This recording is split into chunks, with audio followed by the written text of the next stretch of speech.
Hello friend all type job YouTube channel ले आपन को स्वागत। फाइनली डिस्ट्रिक्ट सिलेक्शन डीएससी तरफ रु 4 तारीख नोटिस दिया जाइछि।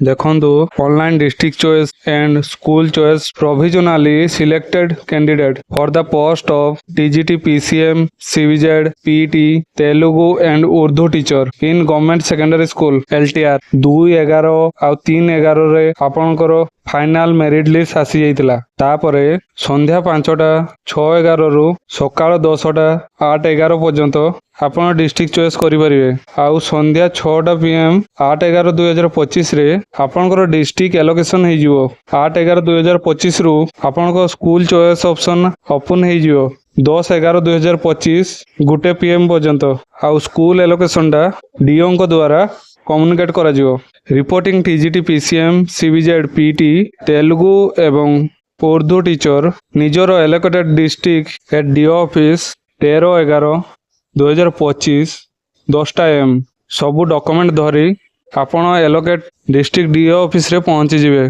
बाकी कैंडिडेट माने स्कूल एलोकेशन नुआपड़ारे करा हबो। आ गोटे गुरुत्वपूर्ण कथा आउ जो कैंडिडेट माने स्कूल एवं डिस्ट्रिक्ट चॉइस करि नथिबे किंबा सबमिट बटन रे क्लिक करि नथिबे तेबे तांकू बाकी फांका थिबा डिस्ट्रिक्ट रो स्कूल ले डीओ ऑफिस द्वारा तांकू एलोटेड करा जिवो। jcportal.odisha.gov.in एही लिंक रे आपण डिस्ट्रिक्ट एवं स्कूल चॉइस करिवे। भलो लागिथिले लाइक शेयर और सब्सक्राइब कर देबे। आउ जदि आपनकर किछि जानिबार थाए कमेंट कर देबे। नेक्स्ट वीडियो रे आपन को अपडेट आसी जिवो। धन्यवाद।